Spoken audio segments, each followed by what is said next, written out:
கர்த்தராகிய இயேசு கிறிஸ்துவனுடைய நாமம் மகிமைப்படுவதாக.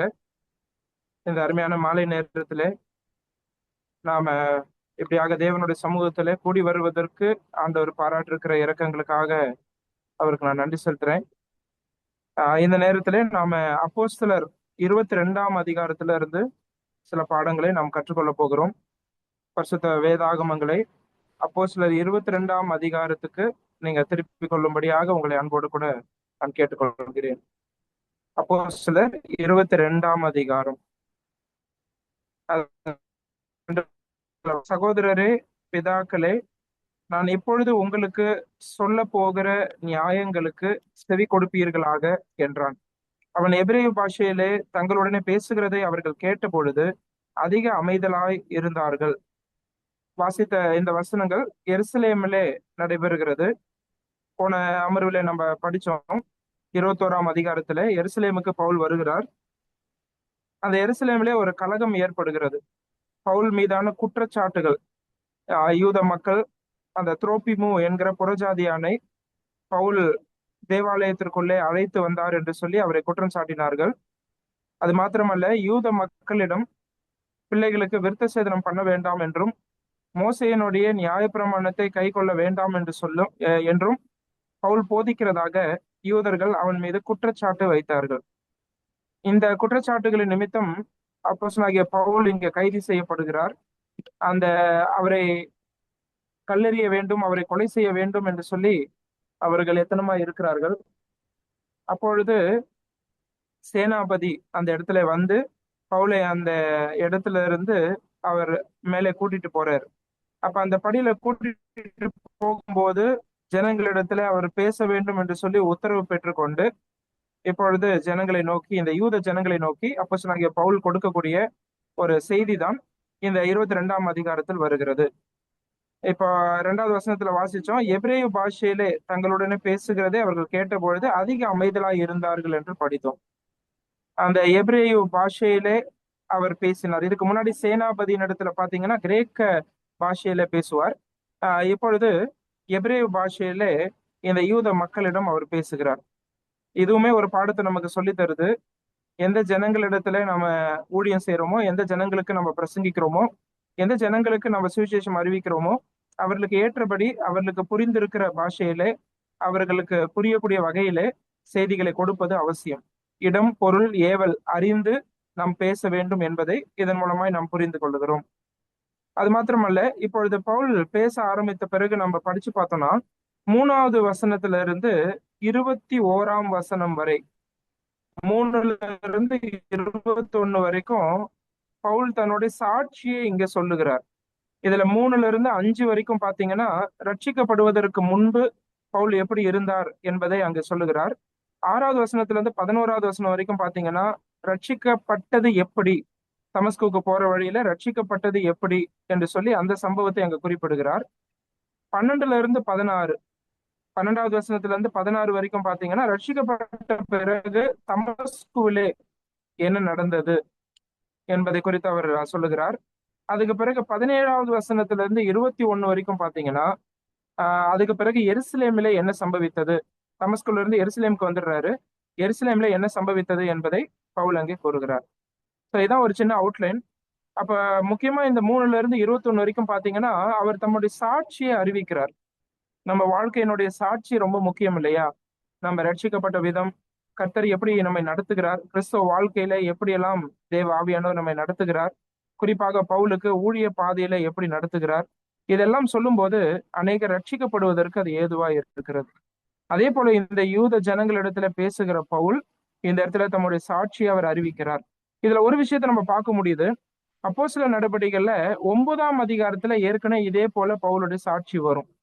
அந்த 9ஆம் அதிகாரத்துல பாத்தீங்கன்னா லூக்கா எழுதியிருப்பார் பவுலுடைய சாட்சியை குறித்து.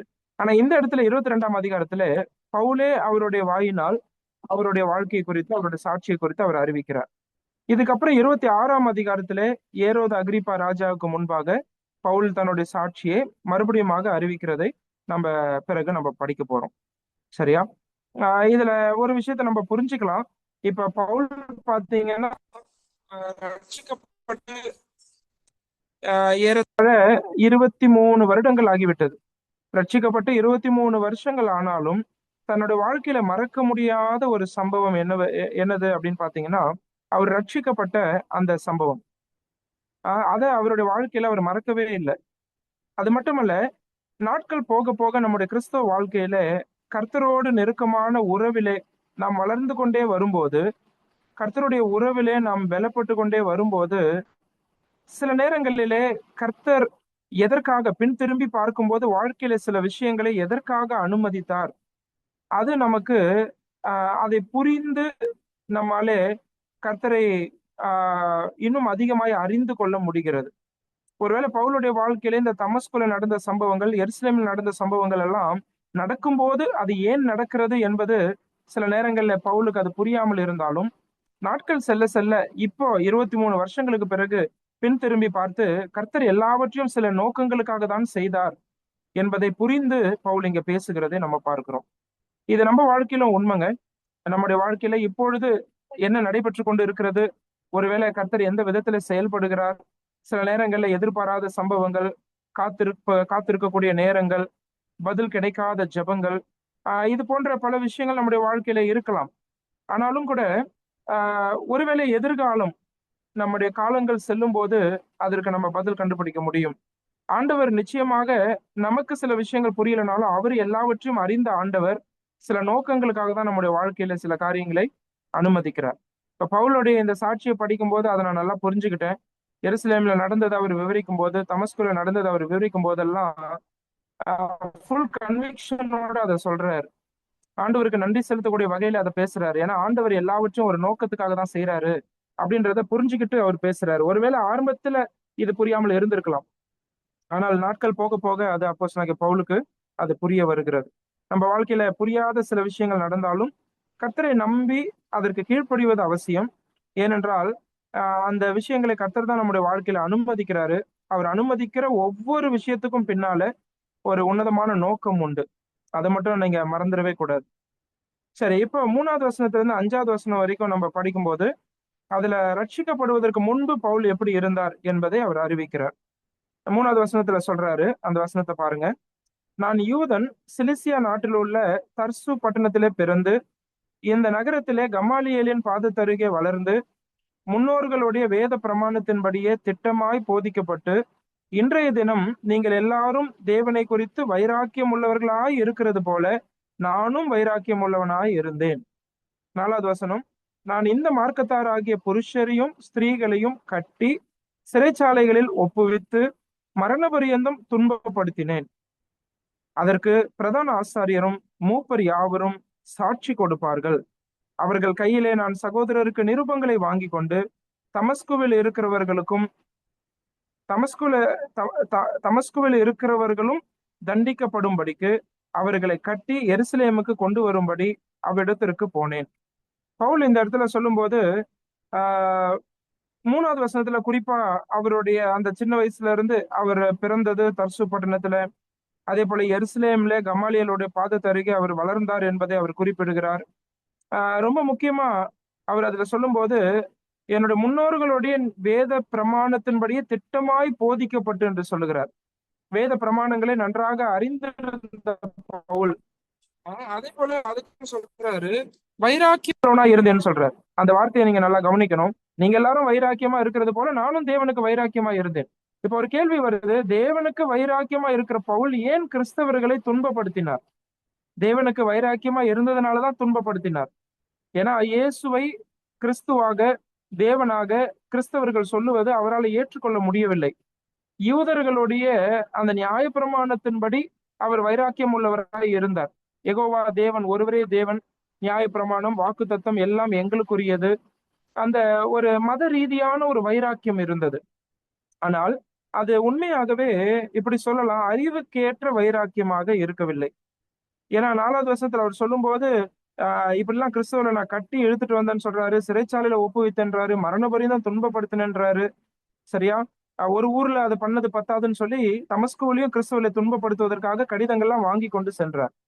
ஆக இந்த வைராக்கியம் அறிவுக்கேற்ற வைராக்கியமாய் பவுலுக்கு இருக்கவில்லை. பழைய ஏற்பாட்டை அறிந்திருந்தாலும் மேசியா எப்படியாக பிறப்பார், அவர் எப்படி பாடுபடுவார், இதெல்லாம் பழைய ஏற்பாட்டுல சொல்லப்பட்டு இருந்தாலும் பாடுபடக்கூடிய மேசியாவாக அந்த மேசியாவை கிறிஸ்துவானவரை அவரால் பார்க்க முடியவில்லை. அவருடைய கண்கள் அதற்கு திறக்கப்படவில்லை. அதனாலதான் இயேசு கிறிஸ்துவுக்கு எதிர்த்து நின்றார். இயேசுவை யாரெல்லாம் பிரகடனம் செய்தார்களோ அவர்களை அடித்தார். ரோமர்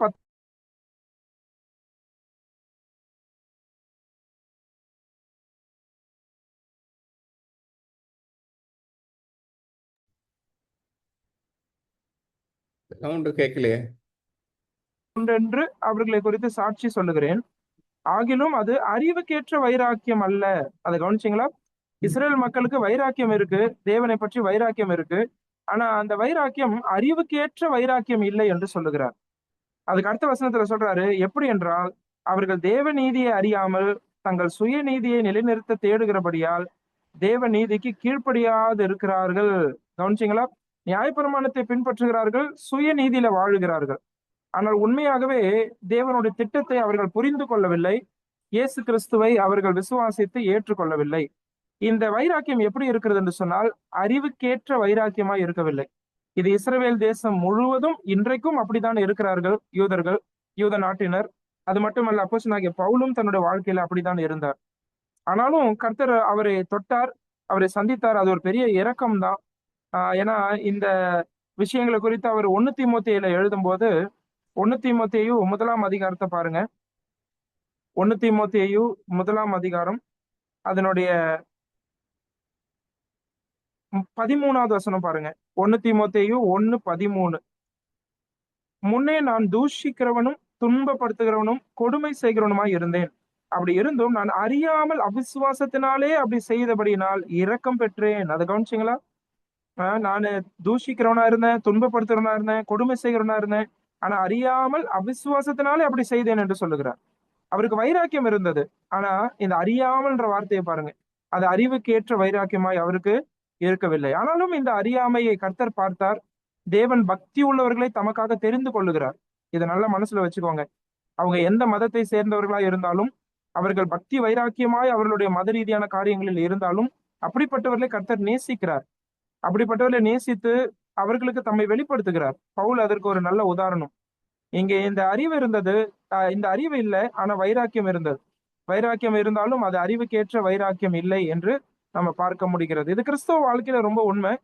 2 தீமோத்தேயுல எழுதும்போது பவுல் சொல்றாரு, மல்யுத்தம் பண்ணுகிறவன் சட்டத்தின்படி மல்யுத்தம் பண்ணாவிட்டால் முடிசூட்டப்படான் அப்படின்னு சொல்றாரு.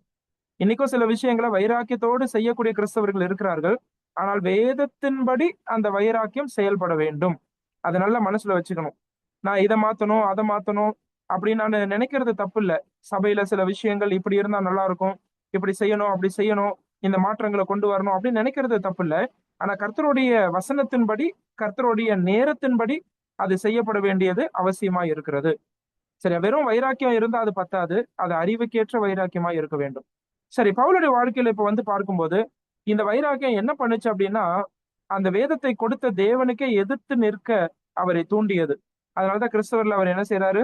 துன்பப்படுத்துறாரு. ஆனாலும் கர்த்தருடைய இரக்கத்தை பெற்றார். கர்த்தருடைய கிருபையின் அவரை சந்தித்தது. அதை பத்தி தான் 6வது வசனத்துல இருந்து வாழ்க்கையில இதை கற்றுக்கொள்வோம். 2 விதங்களை கற்றுக்கொள்வோம். விசுவாசிகள் வைராக்கியமா இருப்பது தப்பு இல்லை. ஆனா வேத பிரமாணத்தின்படி அந்த வைராக்கியத்தை கர்த்தருடைய நேரத்திலே செயல்படுத்துவது அவசியம்.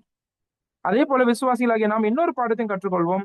இப்போ ஒருவேளை வேற மதத்துல வைராக்கியம் உள்ளவர்களா இருக்கிறாங்களே, இவங்களுக்கெல்லாம் நம்ம நேசிக்கணுமா, இவங்களுக்கெல்லாம் சுவிசேஷம் சொல்லணுமா அப்படின்னு கேட்டா நிச்சயமா அவங்களுக்கு தான் சொல்லணும். ஏன்னா கர்த்தர் பக்தி உள்ளவர்களை அவருக்காக தெரிந்து கொள்ளுகிறார். அப்படிப்பட்டவங்க ரட்சிக்கப்பட்டு வரும்போது மெய்தேவனை அறிந்து கொள்வார்களானால் கர்த்தருக்காக அவர்கள் வைராக்கியமாய் செயல்படுவார்கள். அப்படிப்பட்டவர்களை நேசித்து அவர்களுக்கு சுவிசேஷத்தை அறிவிப்பது அவசியம். சரியா? ஆண்டவர் இவரை சந்தித்தார். சரியா? அதை பத்தி தான் இப்ப நம்ம 6வது வசனத்துல இருந்து படிக்க போறோம். 6ல இருந்து 11 பாருங்க. அப்படி நான் பிரயாணப்பட்டு தமஸ்குக்கு சமீபமான போது மத்தியான வேளையிலே சடுதியாய் வானத்திலிருந்து பேரொளி உண்டாகி என்னை சுற்றி பிரகாசித்தது. நான் தரையிலே விழுந்தேன். அப்பொழுது சவுலே சவுலே, நீ என்னை ஏன் துன்பப்படுத்துகிறாய் என்று என்னுடனே சொல்லுகிற ஒரு சத்தத்தை கேட்டேன். அதற்கு நான், ஆண்டவரே, நீர் யார் என்றேன். அவர், நீ துன்பப்படுத்துகிற நசரேயனாகிய இயேசு நானே என்றார். என்னுடனே கூட இருந்தவர்கள் வெளிச்சத்தை கண்டு பயமடைந்தார்கள். என்னுடனே பேசுகிறவருடைய சத்தத்தையோ அவர்கள் கேட்கவில்லை. அப்பொழுது நான், ஆண்டவரே, நான் என்ன செய்ய வேண்டும் என்றேன். அதற்கு கர்த்தர், நீ எழுந்து தமஸ்குவுக்கு போ, நீ செய்யும்படி நியமிக்கப்பட்டதெல்லாம் அங்கே உனக்கு சொல்லப்படும் என்றார். அந்த ஒளியின் மகிமையினாலே நான் பார்வையற்று போனபடியினால் என்னோடு இருந்தவர்களால் கைலாகு கொடுத்து வழிநடத்தப்பட்டு தமஸ்குவுக்கு வந்தேன். ரெண்டு விஷயங்களை உங்களோட கவனத்துக்கு நான் கொண்டு வரேன். தமஸ்குவுக்கு போற வழியில ஆண்டவர் இயேசு கிறிஸ்து இவரை சந்திக்கிறார். அப்பொழுது, நீர் யார் ஆண்டவரே, நீர் யார் என்று கேட்கிறார். அப்பொழுது அவர் சொல்றார், அந்த பதில பாருங்க, நீ துன்பப்படுத்துகிற நசரேயனாகிய இயேசு நானே. இதுல ஒரு வார்த்தை சேர்த்து போட்டிருக்கு பாருங்க. 9ஆம் அதிகாரம் படிச்சீங்கன்னா, நீ துன்பப்படுத்துகிற இயேசு நானே அப்படின்னு வரும். ஆனா 22ஆம் அதிகாரத்துல நீ துன்பப்படுத்துகிற நசரேயனாகிய இயேசு நானேன்னு வருது பாருங்க. இது எதை காண்பிக்குதுன்னா, பவுல் இயேசுவை மாம்ச ரீதியாக தான் பார்த்து கொண்டிருந்தார். நாசரேத் ஊர்ல வளர்ந்த ஒருவராய் தான் பார்த்து கொண்டிருந்தார். சரியா? அவரை இழிவாக பார்த்து கொண்டிருந்தார். இயேசுவை ஏன் கிறிஸ்துவாக அவர் ஏற்றுக்கொள்ள முடியவில்லை என்று சொன்னால், மனித கண்களாலேயே அவரை பார்த்து கொண்டிருந்தார். இவர் ஒரு தச்சனுடைய மகன், இவருடைய சகோதர சகோதரிகள் எல்லாம் இருக்கிறார்கள். நாசரேத்திலிருந்து இவர் வளர்ந்த ஊர், நாசரேத்திலிருந்து நன்மை ஏதாவது வருமா? நாத்தான்வேல் கேட்ட கேள்வி நமக்கு ஞாபகம் வருது இல்லையா? ஏன்னா நாசரேத்திலிருந்து மேசியா வருவார்னு இவங்க கொஞ்சம் கூட நம்பவே மாட்டாங்க. பெத்லகேம்ல தான் அவர் பிறந்து வருவார் அப்படின்னு சொல்லி அவங்க அதுதான் பழைய ஏற்பாடு சொல்லுது. ஆனா இயேசு கிறிஸ்து வளர்ந்த ஊர் நாசரேத்து. அங்கிருந்து வரக்கூடிய இயேசுவை அவர்கள் கிறிஸ்துவாக ஏற்றுக்கொள்ள முடியவில்லை. அதனாலதான் இங்க இயேசு கிறிஸ்து சொல்றாரு, நீ நசரேயனாகிய இயேசுன்னு தானே என்ன நினைச்சிட்டு இருக்கிற, ஆனா நான் தான் கிறிஸ்து அப்படின்னு வெளிப்படுத்துறார். நீ துன்பப்படுத்துகிற அந்த நசரேயனாகிய இயேசு நானே அப்படின்னு சொல்றார் இல்லையா? இன்னைக்கும் மக்கள் உலகத்துல மாம்ச ரீதியாய் இயேசுவை பார்க்கிறார்கள். ஒரு கிறிஸ்தவ கூட்டத்திற்கு அவரை தலைவராக பார்க்கிறார்கள். நல்ல போதனையை கொடுக்க வந்த நல்ல போதனையாளர் என்று பார்க்கிறார்கள். நல்ல பேச்சு திறமை பெற்ற பேச்சாளராக பார்க்கிறார்கள். நல்ல கொள்கைகளை கொண்டு வந்த ஒரு நல்ல கொள்கை வீரர் என்று சொல்லி பார்க்கிறார்கள். இப்படியெல்லாம் இயேசுவை இன்றைக்கு உலகத்தார் பார்க்கிறார்கள். ஆனால் இயேசு கிறிஸ்து தேவனாய் இருக்கிறார், அவரே இரட்சகராய் இருக்கிறார். அவர் ஒருவரால மட்டும்தான் என்னுடைய பாவங்கள் மன்னிக்கப்படும். அவர் ஒருவரே மெய்யான தேவன். இந்த புரிதல் பவுலுக்கு இப்பதான் வர ஆரம்பிக்குது. மாம்ச ரீதியாய் இயேசு கிறிஸ்துவை அவர் அறிந்து வைத்திருந்தார். இப்பொழுது அந்த அறியாமையை கர்த்தர் மாத்துறார். எப்படி மாத்துறாருன்னா, நேர்ல அவரை சந்திச்சு மாத்துறார். சரியா? 2 கொரிந்தியர் 5ஆம் அதிகாரத்துக்கு வந்தீங்கன்னா, அதுல 16வது வசனத்துல பவுல் சொல்றாரு. 2 கொரிந்தியர் 5:16, ஆகையால் இது முதற்கொண்டு நாங்கள் ஒருவனையும் மாம்சத்தின்படி அறியோம், நாங்கள் கிறிஸ்துவையும் மாம்சத்தின்படி அறிந்திருந்தாலும் இனி ஒருபோதும் அவரை மாம்சத்தின்படி அறியோம். அதை கவனிச்சீங்களா? கிறிஸ்துவை மாம்சத்தின்படி அறிந்திருந்தேன் என்று ஒத்துக்கிறார் பவுல். அவருடைய வாழ்க்கையில கிறிஸ்துவை மாம்சத்தின்படி அறிந்திருந்ததுனாலதான் அவரால் அவரை தெய்வமாக இரட்சகராக ஏற்றுக்கொள்ள முடியவில்லை. ஆனா இப்ப கர்த்தர் அவரை சந்திக்கிறார். இந்த சம்பவம் அவரை மாற்றுகிறது. நானு ஆண்டவருக்கு விரோதமா தான் போராடிட்டு இருக்கிறேன் அப்படின்றத அவர் புரிஞ்சுக்கிறார். நீ துன்பப்படுத்துகிற நசரேயனாகிய இயேசு நானே. பிரியமானவர்களே, இயேசுவை தெய்வமாக, இயேசுவை இரட்சகராக நீங்கள் விசுவாசிக்காத பட்சத்தில் நீங்கள் ரட்சிக்கப்பட முடியாது. இயேசு கிறிஸ்துவை இரட்சகராக, அவர் ஒருவர் தான் எனக்காக சிலுவையில ஜீவன் கொடுத்தார், ரத்தத்தை சிந்தி என்னை மீட்டெடுத்தார், 3ஆம் நாள் உயிரோடு கூட எழுந்தார்.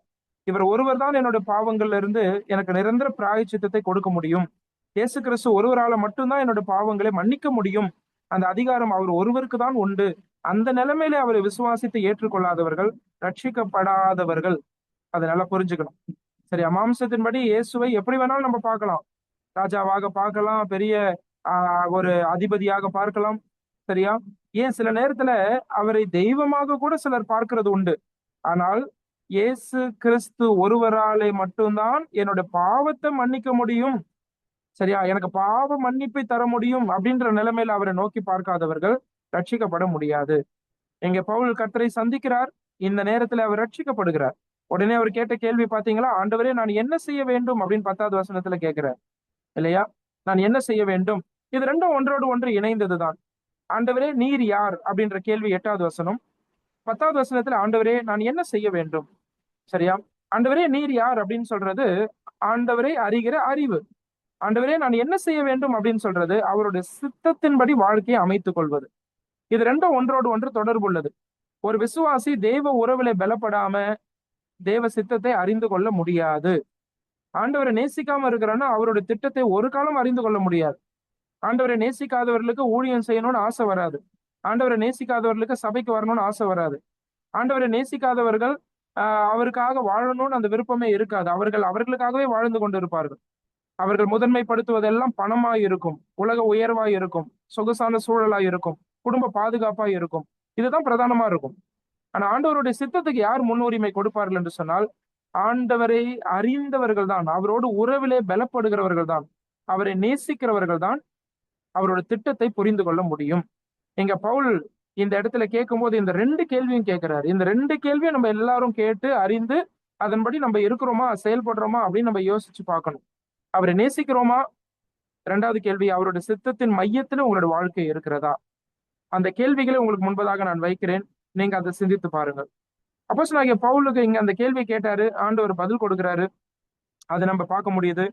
சரியா? இப்ப 12ல இருந்து 16 அதை பத்தி சொல்லுது நமக்கு. 12ல இருந்து 16 பாத்தீங்கன்னா, தமஸ்குவிலே அங்க நடந்த சம்பவத்தை எழுதி வைக்கிறாரு. இப்ப பவுல் ரட்சிக்கப்பட்டாரு. இப்ப தமஸ்குல இருக்கிறாரு. அந்த கைலாகு கொடுத்து கூட்டு போனாங்க. பாத்தீங்களா? அந்த பார்வையை எடுத்து போட்ட ஆண்டவர் அந்த நேரத்துல, இல்லையா? கண்டிப்பா உட்கார்ந்து யோசிச்சிருப்பாரு. தன்னோட வாழ்க்கையை பத்தி யோசிச்சிருப்பாரு. கர்த்தர் சந்தித்த விதத்தை யோசிச்சிருப்பாரு. எவ்வளவா கர்த்தரை துன்புறுத்தின நானு. அந்த உண்மையாகவே அவருடைய இந்த சரீர கண்கள் அடைக்கப்பட்ட போதுதான் அவருடைய ஆவிக்குரிய கண்கள் திறக்கப்பட்டது.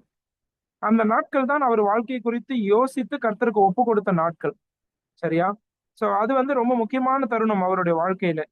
இப்போ ஆண்டவர் என்ன செய்யறாருன்னா, இந்த 12ல இருந்து 16ல தமஸ்குவிலே பவுலுடைய வாழ்க்கையில சில காரியங்களை செய்கிறார். 12ல இருந்து பாருங்க, 12வது வசனத்துல இருந்து. அப்பொழுது வேத பிரமாணத்தின்படியே பக்தி உள்ளவனும் அங்கே குடியிருக்கிற சகல யூதராலும் நல்லவன் என்று சாட்சி பெற்றவனுமாகிய அனனியா என்னும் ஒருவன். எவ்வளவு அருமையான ஒரு சாட்சி பாருங்க இவருக்கு. இதுல இருந்து நம்ம இந்த பாடத்தை கத்துக்கிறோம். உங்களை சுற்றி இருக்கிறவர்களிடத்துல நீங்க நற்சாட்சி பெற்றவர்களா இருக்கிறீர்களா? உங்களுடைய குடும்பத்திலே நற்சாட்சி பெற்றவர்களா இருக்கிறீர்களா? தேவனுக்கு பக்தி உள்ளவராய் காணப்பட்ட இந்த அனனியா வேத பிரமாணத்தின்படி பக்தி உள்ளவன் மட்டுமல்ல, குடியிருக்கிற சகல யூதராலும் நல்லவன் என்று சாட்சி பெற்றவன். சரியா? கிறிஸ்துவை எப்படி வெளிப்படுத்தி வாழுவது அவசியம். சரி, இந்த அனனியான் ஒருவன் வரான். 13வது வசனம் பாருங்க. என்னிடத்தில் வந்து நின்று, சகோதரனாகிய சவுலே. அந்த வார்த்தை ரொம்ப பவர்ஃபுல்லான வார்த்தைங்க. பிரதர் சால். இல்ல, இது வரைக்கும் இவரை சகோதரன் அழிச்சவங்க யாருமே இருக்க மாட்டாங்க. இவரை பார்த்து பயந்தவங்க இருப்பாங்க. இவரை நிறைய பேரை துன்பப்படுத்துறாரு, கொடுமையா இருக்கிறாரு, ஆளு ரொம்ப ஹார்ட் பர்சனா இருக்கிறாரு. இவரை பார்த்து நிறைய பேர் பயந்துருப்பாங்க. ஆனா இவர் மேல அன்பு செலுத்தினவங்க நிறைய பேர் இருந்திருக்க மாட்டாங்க. ஆனா இங்க சபையாரோடைய அந்த அன்பு வெளிப்படுகிறது. அனனியா என்ன சொல்றாரு பாருங்க, சகோதரனாகிய சவுலே. சரியா? முறை யாரோ ஒருவர் தோல்ல அப்படி கை போட்டு அவரை சகோதரன் அப்படின்னு அழைக்கிற அந்த பாசம், அந்த அன்பு, சரியா? அது இந்த இடத்துல பவுல் அனுபவிக்கிறார். இதுதான் சபையாருடைய அன்பு. சபையாருடைய அன்பு, ஐக்கியம். இல்லையா? சபை கூடி வருதலே சிலர் விட்டு விடுகிறது போல நாமும் விட்டு விடாமல் ஒருவரை ஒருவர் என்ன செய்யணுமா, நம்ம புத்தி சொல்லணும். ஒருவர் ஒருவர் நம்ம அதாவது அன்புக்கும் நற்கிரியைகளுக்கும் ஏவப்படும்படி ஒருவரை ஒருவர் கவனித்து, சரி, அந்த அன்புக்கும் நற்கிரியைகளுக்கும் நம்ம ஏவப்படணும். அதுதான் சபை ஐக்கியத்தினுடைய விளைவு, சபை ஐக்கியத்தினுடைய பலன். எபிரேயர் 10ஆம் அதிகாரத்துல அதை படிக்கிறோம். ஒருவரை ஒருவர் கவனிப்போம், ஒருவருக்கு ஒருவர் புத்தி சொல்லுவோம், அன்புக்கும் நற்கிரியைகளுக்கும் நாம் ஏவப்படுவோம். சபை ஐக்கியத்தினாலே நாம் கிறிஸ்துவின் சாயல்ல வளருவதற்கு நமக்கு உற்சாகங்கள் கிடைக்கட்டும், உத்வேகங்கள் கிடைக்கட்டும். சரி, அதுதான் இந்த இடத்துல நம்ம புரிஞ்சுக்கிறோம். சரி, அனனியா வராரு. சகோதரனாகிய சவுலே, பார்வை அடைவாயாக என்றான். அந்நேரமே நான் பார்வை அடைந்து அவனை ஏறிட்டு பார்த்தேன். அப்பொழுது அவன், நம்முடைய முன்னோர்களின் தேவனுடைய திருவுளத்தை நீ அறியவும். ரொம்ப முக்கியமான வசனம், 14வது வசனம். திருவுளம்னா அவருடைய சித்தம். சரியா? சித்தம்னா விருப்பம். சரியா? தேவனுடைய திருவுளத்தை நீ அறிய வேண்டும். அந்த வார்த்தையெல்லாம் கவனிங்க. நீ அறிய வேண்டும். அடுத்தது, நீதிபரரை தரிசிக்க வேண்டும். சரி, அதாவது பார்க்கணும், தரிசிக்கணும். அவருடைய திருவாய் மொழியை கேட்கவும், கேட்க வேண்டும். சரியா? ஏதோ ஒண்ணு கேட்கணும், ஏதோ ஒண்ணு கேட்கணும்னு சொல்றாரு. அதே போல ஏதோ ஒண்ணு பார்க்கணும்னு சொல்றாரு. அதே போல அவர் ஏதோ ஒண்ணு அறிந்து கொள்ளணும்னு சொல்றாரு. சரியா? இங்க கேட்கணும் அப்படின்னு சொல்றது அவருடைய திருவாய் மொழியை கேட்க வேண்டும். சரியா? ஆண்டவர் சொல்றதை கேட்கணும். அது மட்டும் இல்ல, நீதிபரரை தரிசிக்க வேண்டும். சரியா? இப்ப கர்த்தரை அவர் பார்க்கணும். அதே போல அவரோட சித்தத்தை அறிந்து கொள்ளணும். இதெல்லாம் அப்போஸ்தலனுக்கான அடையாளங்கள். சரியா? ஒருவர் அப்போஸ்தலன் அப்படின்னு சொன்னா இந்த அடையாளங்கள் எல்லாம் காணப்படுவது அவசியம். இப்ப ஆண்டவரை அவர் தரிசிக்கிறார், அவருடைய சத்தத்தை அவர் கேட்கிறார், அது மட்டும் அவரோட சித்தத்தை அறிந்து கொள்ளுகிறார். இதுக்காக ஆண்டவர் உன்னை முன்னமே தெரிந்து கொண்டார் அப்படின்னு சொல்றாரு பாருங்க. இல்லையா? கலாத்தியர்ல சொல்லும்போது சொல்லுவார் பவுல், என்னுடைய தாயினுடைய கருவிலே என்னை தெரிந்து கொண்ட ஆண்டவர் என்று சொல்லுவார். இல்லையா? அப்போஸ்தலனாகிய பவுல் இப்படி எல்லாம் இருப்பாருன்றதெல்லாம் கர்த்தருக்கு தெரியும். ஆனா உலக தோற்றத்துக்கு முன்பதாகவே அவரை தெரிந்து கொண்டார். தாயினுடைய கருவிலே அவருடைய கண்கள் அவரை கண்டது, அவரை தெரிந்தெடுத்தார். அந்த வார்த்தை ரொம்ப அருமையா இருக்கு இல்லையா? நம்மை தெரிந்து கொண்ட ஆண்டவர், முன்னமே நம்மை தெரிந்து கொண்ட ஆண்டவர். சரியா? அப்படியாக பவுலை தெரிந்து கொண்ட ஆண்டவர் இந்த இடத்துல அனனியா சொல்றாரு. 15வது வசனம் பாருங்க. நீ கண்டவைகளும் கேட்டவைகளும் குறித்து சகல மனுஷருக்கு முன்பாக அவருக்கு சாட்சியாய் இருப்பாய். சரியா? இதான் கிறிஸ்தவ வாழ்க்கையில் ரொம்ப முக்கியம். ஏன் கர்த்தர் நம்மை ரட்சிக்கிறார்? என்னை ஏன் கர்த்தர் ரட்சிக்கிறார்? எதுக்காக உங்களை ரட்சிக்கிறார்? அந்த அருமையான பதில பாருங்க. நீங்க என்னெல்லாம் ஆண்டவரை குறித்து அறிந்து கொண்டீர்களோ, எதெல்லாம் கேட்டிருக்கிறீங்களோ, எப்படியெல்லாம் ஆண்டவரை அறிஞ்சுக்கிட்டீங்களோ, அதுக்கு நீங்க சாட்சியா இருக்கணும். அவரை குறித்து நீங்கள் சாட்சியா இருக்க வேண்டும். அதாவது கிறிஸ்துவை அறிந்து கொள்வது மட்டுமல்ல, அவரை அறிவிப்பது அவசியம். அவரை வெளிப்படுத்துவது அவசியம். இல்லையா? அதை நம்ம இங்க புரிஞ்சுக்கிறோம். பவுல ஆண்டவர் தொட்ட நாள்ல இருந்து அதை ஆரம்பிச்சுட்டார். அநேகருக்கு அவருடைய வாழ்க்கை கிறிஸ்துவை வெளிப்படுத்தினர். இதை ஆண்டவர் இந்த நோக்கத்துக்காக தான் நம்மளை தெரிந்தெடுத்திருக்கிறார். அந்த நோக்கத்திலே நம்ம செயல்படுகிறோமா என்பதை சிந்தித்து பாருங்க. குடும்பத்திலே கணவன் மனைவியோட உறவு மூலமாய் கிறிஸ்து வெளிப்படுகிறாரா? அலுவலகத்திலே உங்களுடைய அதிகாரிக்கு நீங்கள் கீழ்ப்படிந்து நடப்பது மூலமாய், உண்மையாய் இருப்பதன் மூலமாய், நேர்மையா இருப்பது மூலமாய் கிறிஸ்து வெளிப்படுகிறாரா? படிக்கிற இடத்திலே நம்முடைய பிள்ளைகள் கிறிஸ்துவை வெளிப்படுத்தக்கூடியவர்களா இருக்கிறார்களா? அதெல்லாம் நம்ம சிந்தித்து பார்ப்பது அவசியம். 16வது வசனத்தில் வாசிக்கிறோம். இப்பொழுது நீ தாமதிக்கிறது என்ன? நீ எழுந்து கர்த்தருடைய நாமத்தை தொழுது கொண்டு ஞானஸ்நானம் பெற்று உன் பாவங்கள் போக கழுவப்படு என்றான். இது அனனியா பவுல் கிட்ட சொன்னது. ஏன்னா அவர் தமஸ்குக்கு வர வழியில ரட்சிக்கப்பட்டாரு. அப்ப இவர் உண்மையா ரட்சிக்கப்பட்டார் என்பதை புரிந்து கொண்ட அனனியா, ஞானஸ்நானத்துக்கு நீ ஏன் தாமதிக்கிற அப்படின்னு சொல்லி அவர் கேட்கிறார். ஒருவேளை இந்த பைபிள் ஸ்டடி நீங்க கேட்டுட்டு இருக்கிறீங்க. ஒருவேளை ஞானஸ்நானம் என்கிற விஷயத்துக்கு யாராவது தாமதித்து கொண்டு இருப்பீர்களானால், உண்மையாகவே நீங்கள் ரட்சிக்கப்படுவீர்களானால், நீங்க ஞானஸ்நானத்துக்கு தாமதம் பண்ண வேண்டிய அவசியம் இல்லை. சபையார் இடத்துல போய் அதை அறிவிக்கலாம். ஆனா உண்மையா ரட்சிக்கப்பட்டிருக்கணும். சில நேரத்துல நமக்கு சில சந்தேகங்கள் வரும். ஆண்டவர் இயேசு கிறிஸ்துவை நான் விசுவாசித்து ஏற்றுக்கொண்டே விட்டேன், நான் பாவி என்பதை உணர்ந்துட்டேன், ஆண்டவர் இயேசு கிறிஸ்து ஒருவர் தான் என்னோட பாவத்துக்காக சிலுவையில மரித்தார் என்பதை நான் விசுவாசிக்கிறேன், என்னோட பாவத்தெல்லாம் அவர் இடத்துல அறிக்கை செஞ்சிருக்கிறேன், அவரை நம்பி ஏற்றுக்கொண்டு விட்டேன். ஆனாலும் சில நேரங்கள் என்னோட வாழ்க்கையில சில பாவங்களை நான் தொடர்ந்து செய்யறேனே. சரியா? நிறைய வாலிபர்களுக்கு இந்த சந்தேகம் உண்டு. அந்த பாவங்கள் சிலதை செய்யறதுனால அவங்க ஞானஸ்நானம் எடுக்கிறதுக்கு தயங்கி இருப்பாங்க. சரியா? அந்த பாவத்தெல்லாம் விட்டுட்டு நான் ஞானஸ்நானம் எடுத்துக்கிறேன் அப்படின்னு நினைப்பாங்க. பிரியமானவர்களே, தம்பி தங்கச்சி, அது தவறான புரிதல் என்பதை நீ புரிந்து கொள்ள வேண்டும். எந்த பாவத்தையும் விட்டுட்டு உன்னால ஞானஸ்நானம் எடுக்க முடியாது. பாவம் செய்கிறது நம்முடைய வாழ்க்கையில இந்த சுத்திகரிப்பு, பரிசுத்தம் ஆகுதல் என்பது நம்முடைய வாழ்க்கையில தொடர்ந்து வரக்கூடிய வாழ்க்கை முறை. ரட்சிக்கப்பட்ட பிறகு பரிசுத்த ஆவியானவருடைய துணையினால் மட்டும்தான் நம்ம வெற்றியுள்ள, பாவம் செய்யாத ஒரு கிறிஸ்துவ வாழ்க்கையை வாழ முடியும். அதுலயும் சில நேரத்திலே நம்முடைய மாம்ச பலவீனத்தினாலே நம்ம விழுந்து போவோம். நமக்குள்ள பாவ சுபாவம் இருக்கிறது. அதனால விழுந்து போறதுனால நீங்க சந்தேகப்பட வேண்டாம். உண்மையாகவே இந்த நிலைமையில ஆண்டவரை ஏற்றுக்கொண்டு இருப்பீர்களானால், தைரியமா போய் நீங்க சபையிலே ஞானஸ்நானத்துக்காக நீங்க அறிவிப்பது, அது நல்ல விஷயம். அது கர்த்தருடைய சித்தமாய் இருக்கிறது. சரியா? நான் அந்த ஒரு விஷயத்தையும் உங்களுக்கு வைக்கணும்னு சொல்லி நான் விரும்புறேன். ஏன்னா எனக்கெல்லாம் வாலிபத்துல அந்த சந்தேகம் இருந்துச்சு. என்னுடைய மனைவிக்கு அந்த சந்தேகம் இருந்துச்சு. அவங்க ரட்சிக்கப்பட்டாங்க. ஆனா சில பாவத்தை செய்யறதுனால ஞானஸ்நானத்துக்கு நம்ம எடுக்கலாமா வேண்டாமா இல்லையா? நிறைய சந்தேகங்கள் நமக்கு வருகிறது இல்லையா? கர்த்தர் என்ன நேசிக்கிறாரா இல்லையா? நான் ஞானஸ்நானம் எடுத்துட்டு ஒழுங்கா இருக்கணுமே, இப்படி எல்லாம் வாழ்ந்துட்டு இருக்கிறேனே. சரியா? இப்போ ஒண்ணு புரிஞ்சுக்கணும். ரட்சிக்கப்படுதல், சரியா, அதுதான் ஞானஸ்நானத்துக்கான அவசியம். ரட்சிக்கப்பட்டுட்டோம் அப்படின்னு சொன்னா ஞானஸ்நானம் எடுக்கணும். ஆனா ரட்சிக்கப்பட்ட பிறகு வெற்றியுள்ள கிறிஸ்தவ வாழ்க்கையை வாழுவது என்பது அது ஒரு ப்ராசஸ்.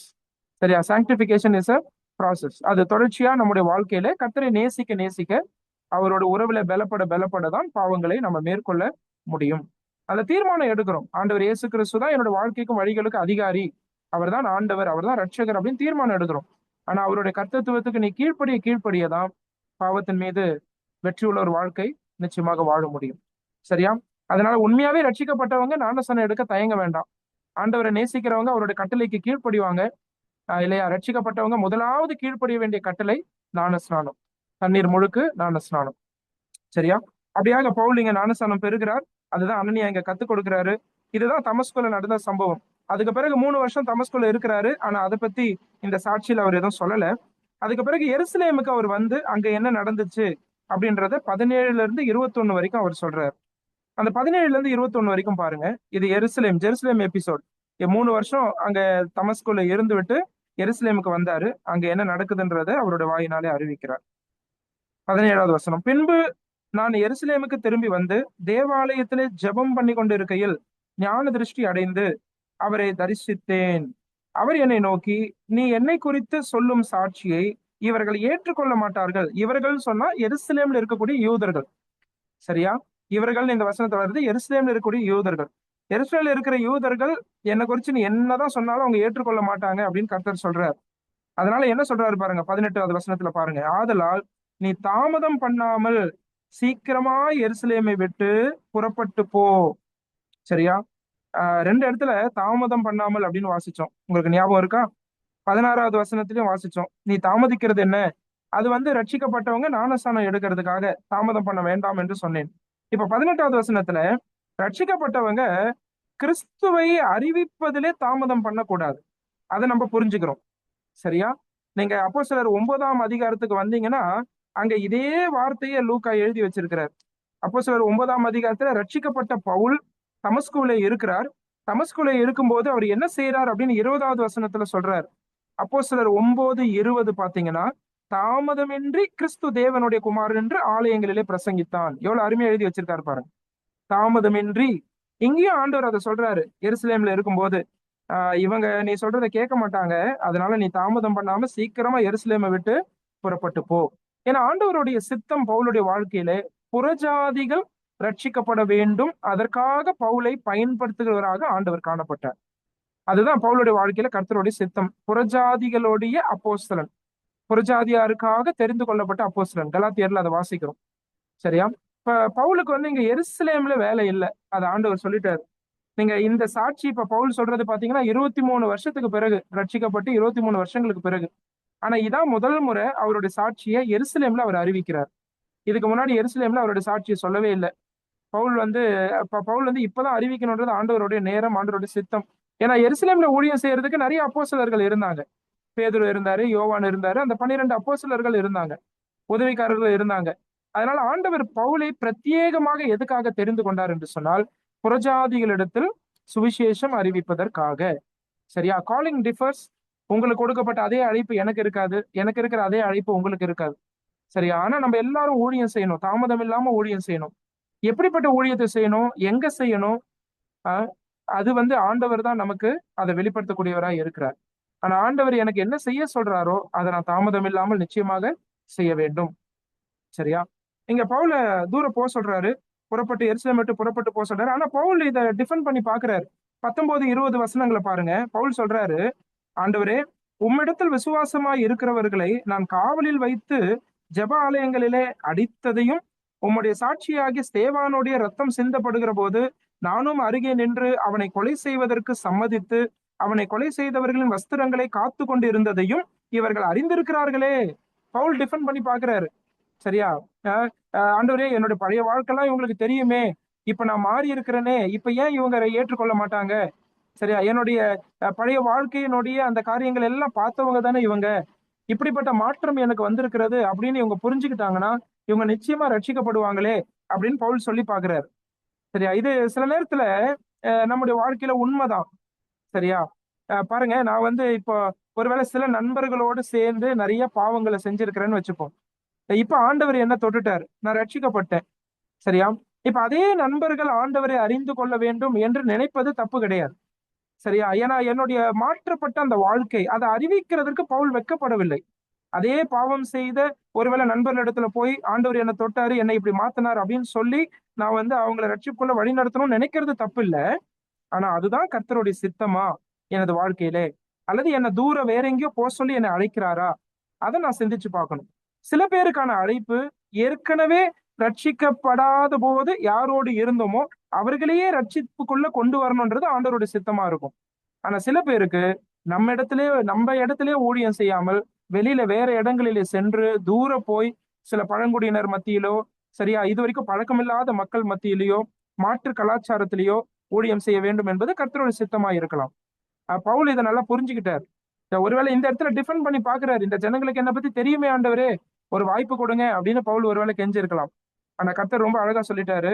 21வது வசனத்தை பாருங்க. நீ போ, நான் உன்னை தூரமாய் புறஜாதிகள் இடத்திலே அனுப்புவேன் என்று சொன்னார். இல்லையா? சோ இதுல நம்ம ஒரு விஷயத்த கத்துக்கிறோம். ஆஹ் எனக்கு என்ன அழைப்பு கர்த்தர் வைத்திருக்கிறாரோ அதை நான் நிறைவேற்ற வேண்டியது அவசியம். தூர போக சொல்லும் போது நம்ம இடத்திலே இருந்தாலும் அது கர்த்தருக்கு மகிமையா இருக்காது. நம்ம இடத்திலே இருந்து ஊழியம் செய்யணும்னு சொல்றப்போ தூரம் போனாலும் அது கர்த்தருக்கு மகிமையா இருக்காது. சரி, ஆண்டவர் என்ன அழைப்பு நமக்கு வைத்திருக்கிறாரோ, சரியா, இப்ப பேதுரு, யோவான், யாக்கோபுக்கெல்லாம் அந்த இடத்துல எருசலேம்லே இருந்து அவங்க வல்லமையா ஊழியம் செய்யணுன்றது ஆண்டவருடைய சித்தம். சரியா. ஆனா பவுல வந்து புறஜாதிகள் இடத்துல கொண்டு போகணுன்றது கர்த்தருடைய சித்தம். ஒருவேளை அன்னைக்கு இந்த கேள்வியை பவுல் கேட்டிருக்கலாம்.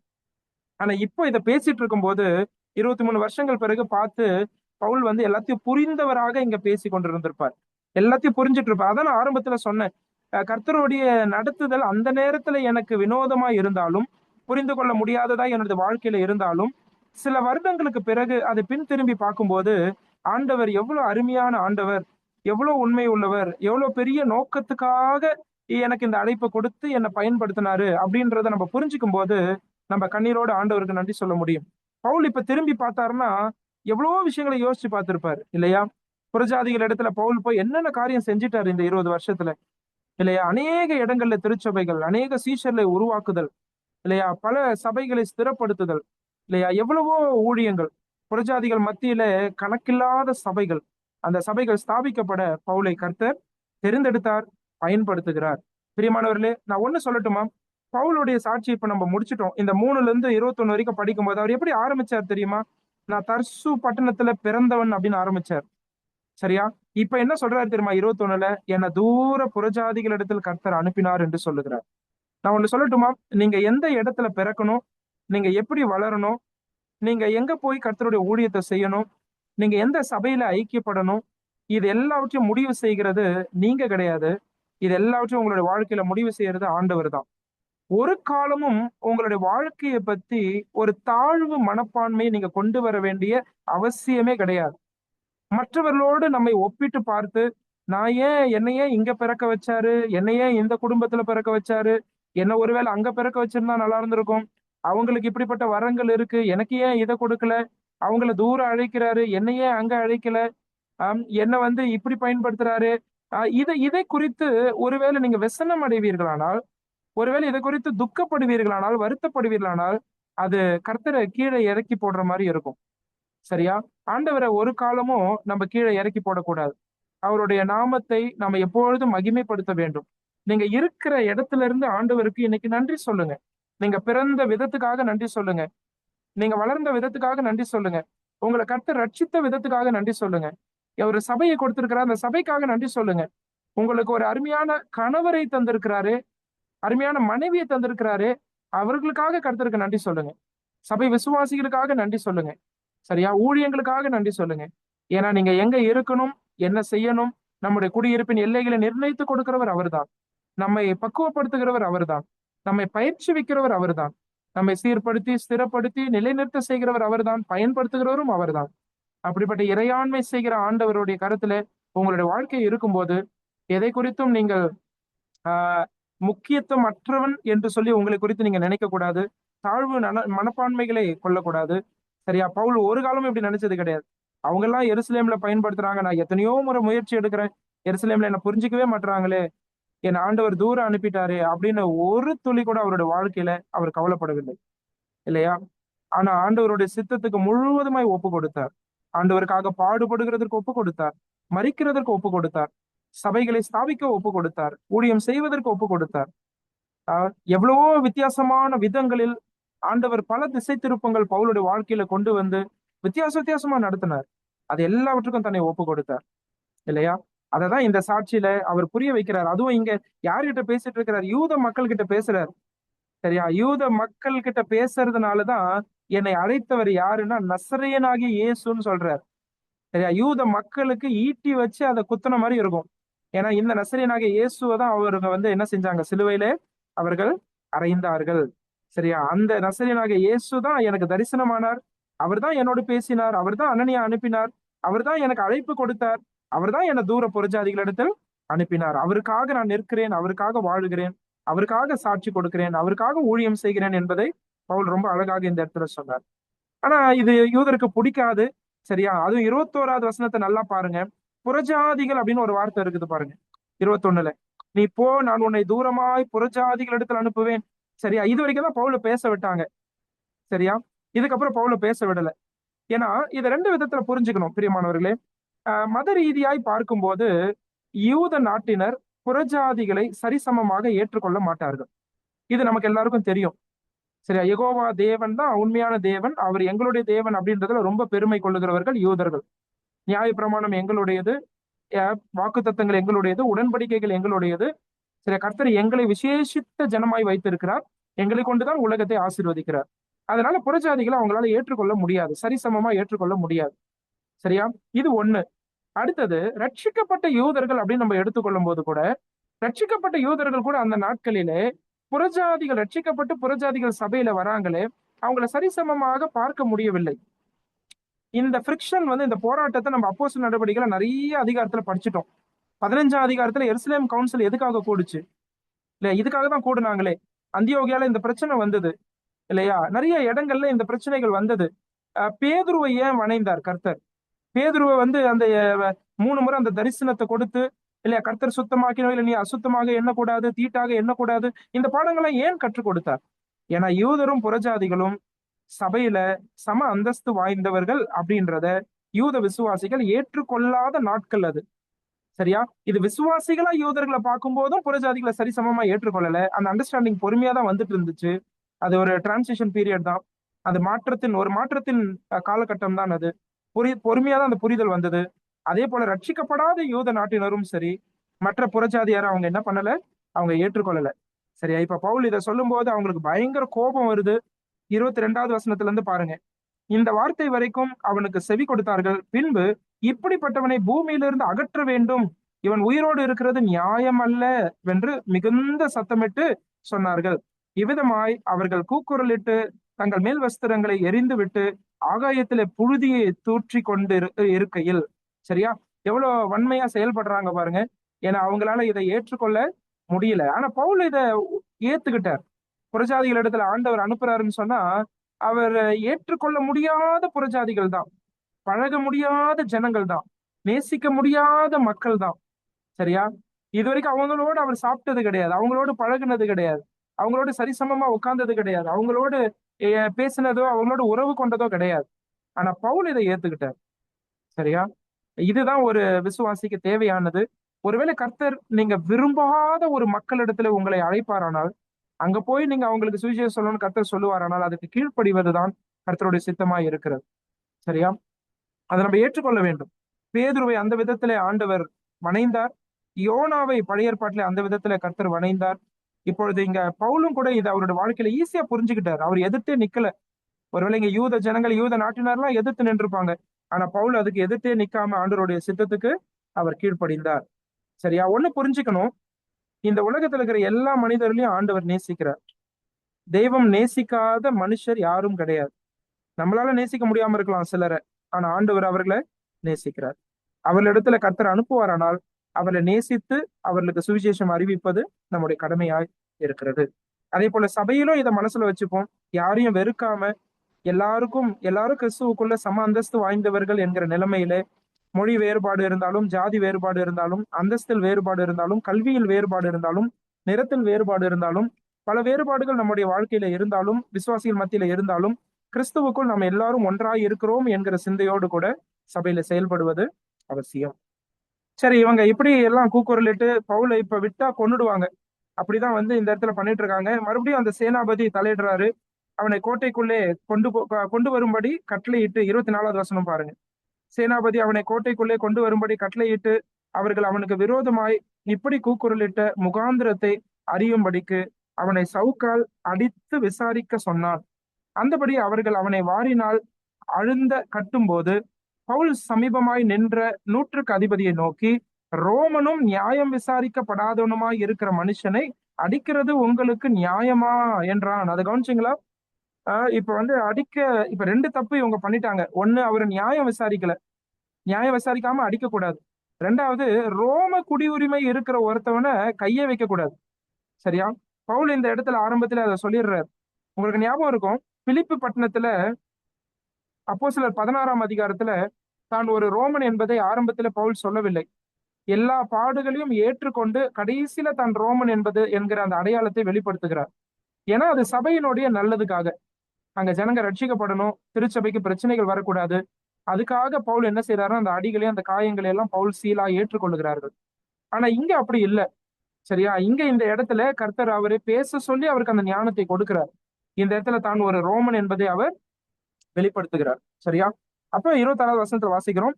நூற்றுக்கு அதிபதி அதை கேட்டு சேனாபதியின் இடத்திற்கு போய் அதை அறிவித்து, நீ செய்ய போகிறதை குறித்து எச்சரிக்கையாயிரும், இந்த மனுஷன் ரோமன் என்றான். அப்பொழுது சேனாபதி பவுலிடத்தில் வந்து, நீ ரோமனா, எனக்கு சொல் என்றான். அதற்கு அவன், நான் ரோமன் தான் என்றான். சரி, அவங்களுடைய வாய்மொழியை கேட்பாங்க. ஏன்னா அவங்களுடைய வாயால அவங்க பொய் சொன்னாங்கன்னு சொன்னா, ரோம குடியுரிமை இல்லாத ஒருவர் ரோமன் என்று சொன்னால் அவர் கொலை செய்யப்படுவார். அதனால இப்ப பவுலுடைய வாயினாலே அதை கேட்டு அறிந்து கொள்ளுகிறார்கள். அதுக்கு பிறகு அவங்க பயப்படுறாங்க. 27வது வசனம் பாருங்க. அப்பொழுது சேனாபதி பவுலினிடத்தில் வந்து, நீ ரோமனா, எனக்கு சொல் என்றான். அதற்கு அவன், நான் ரோமன் தான் என்றான். 28 சேனாபதி பிரதியுத்தரமாக, நான் மிகுந்த திரவத்தினாலே இந்த ஸ்லாக்கியத்தை சம்பாதித்தேன் என்றான். அதற்கு பவுல், நானும் இந்த ஸ்லாக்கியத்திற்குரியவனாக பிறந்தேன் என்றான். சேனாபதி பாருங்க, காசு கொடுத்துதான் இதை வாங்கினேன் அப்படின்னு சொல்றாரு. உனக்கு எப்படிப்பா இது கிடைச்சது அப்படின்னு கேட்கிறாரு. பவுல் சொல்றாரு, நான் இப்படிதான் பிறந்தேன், ரோம குடியுரிமையை கொண்டவனாக தான் நான் பிறந்தேன் அப்படின்னு சொல்றாரு. அவனை அடித்து விசாரிக்கும்படி எத்தனமாய் இருந்தவர்கள் உடனே அவனை விட்டு விட்டார்கள். சேனாபதி அவன் ரோமன் என்று அறிந்து அவனை அவனை கட்டு கட்டுவித்ததற்காக பயந்தான். பவுலின் மேல் யூதராலே ஏற்படுத்தப்பட்ட குற்றம் என்னதென்று நிச்சயமாய் அறிய விரும்பி அவன் மறுநாளிலே அவனை கட்டவிழ்த்து பிரதான ஆசாரியரையும் ஆலோசனை சங்கத்தார் அனைவரையும் கூடி வரும்படி கட்டளையிட்டு அவனை கூட்டிக் கொண்டு போய் அவர்களுக்கு முன்பாக நிறுத்தினான். சரியா? இப்ப இந்த இடத்துல ரோமன் சொன்ன பிறகு அவங்க பயப்படுறாங்க. அவனை மேற்கொண்டு அடிக்கல.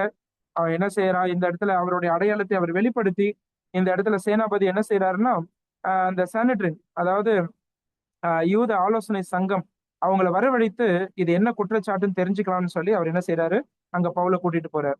அடுத்த அதிகாரத்தினுடைய முதல் 10 வசனங்களை நம்ம படிக்கும்போது அந்த ஆலோசனை சங்கத்துல பவுல் போய் நிற்பதும் அங்க கர்த்தர் அவரை எப்படி நடத்துறாரு அப்படின்றதையும் நம்ம அடுத்த அமர்வுல அடுத்த வாரத்துல நம்ம கற்றுக்கொள்ளலாம்.